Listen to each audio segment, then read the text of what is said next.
Hey yo, what is up, legends? Welcome back to another video. I'm super excited for this video today. I wanted to share with you guys this framework that I've been hearing a lot about and that I've been able to talk to a lot of people about in my latest masterminds that I've been going to, and I call it the Creation Triangle. I think it's this essential framework that any young person coming into their 20s all the way up to their 30s, it's essential for them to know, as it's really going to help them move forward and achieve these goals that they sort of seem out of reach for them, seem too big, maybe because they think they don't know people who are big enough for it, or they feel they have a restraint by the amount of money or capital that they might have.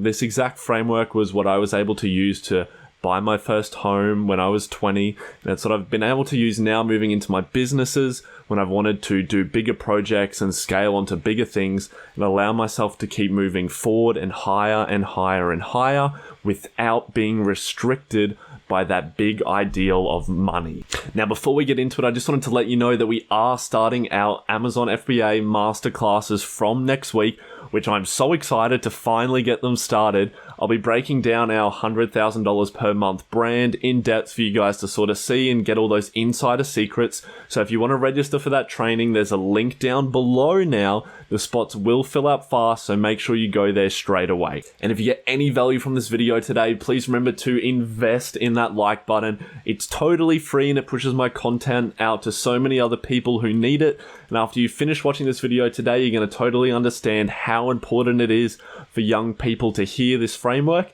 and how much of an impact it's going to have on their life. So without any further ado, let's jump straight into it. So with any creation of a new business or project, I believe that there are always three key roles that need to be filled.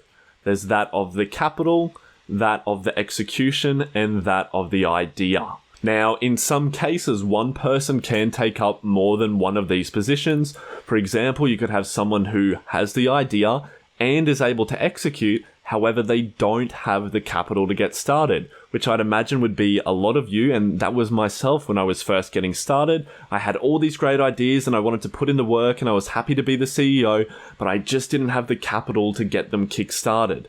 In other cases, you might have people who are a bit older and they just have that money and the capital and they want to invest it in people who will do all the work and have the idea. Or maybe they have the money and they're really good at executing, really good at being the CEO, but someone brings them a really good idea and then they work together like that.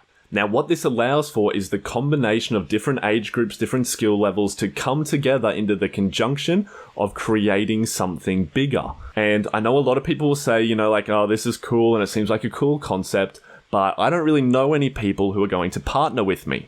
And now I'm going to give you the example of when I bought my first house when I was 20. I knew that I really wanted to get into the real estate market and learn about investing in real estate. And so I decided that I was going to go out and buy a house. Now, at that time, I didn't have the funds to put down a down payment or go out and buy a house outright, but I still had decided that I was going to buy a house. So what I did instead was I went out and I spent several months creating a collection of houses that were for sale that I believe were good deals. So I'd go out and I'd check each day and I'd start saving them. I have the app, which is realestate.com, where you can save them into a little collection. And I'd go until I'd have like around 40 different houses in there. So what I then did is I went out and I started pitching people on why I believed they were good deals. I showed them where we could buy it at and where I believed the market was going to and where we could sell. And I showed how at that moment that the rent would be able to cover the repayments. So we wouldn't be having to fork out any extra money each week. The rent would just pay for the repayments to the bank itself. And then we could just sell at the end of it and take a large profit. Now, there are going to be people who say no.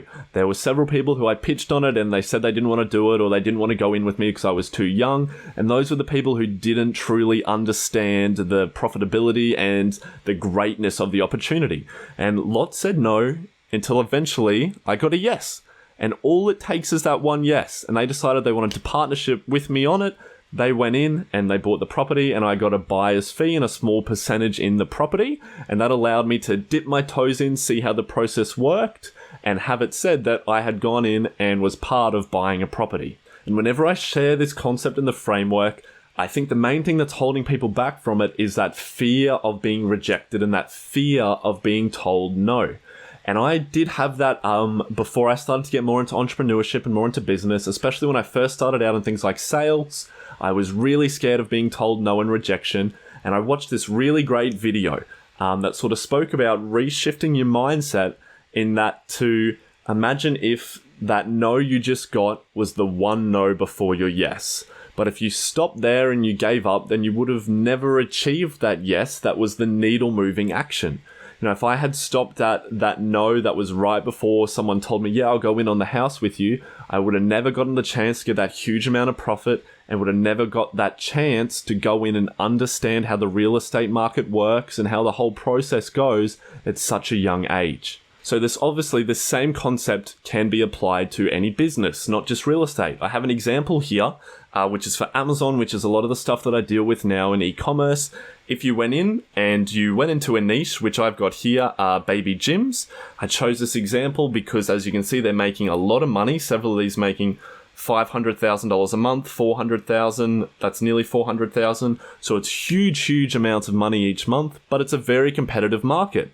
Maybe you go into it and you think of some different ideas and you do some product research and you realize, hey, I've thought of this really great way that I can differentiate this product. It's going to stand us out and we're going to be able to capitalize on this niche. But then you go to do it and you realize that to launch the product, you're going to need over $100,000 in inventory. And that's where most people get stuck and where most people give up. But instead, if you went out and you did up a presentation and you said, hey, I need this much amount of money, I want to go in with this idea and I believe we can take this amount of the market, which would equal this amount of money each month.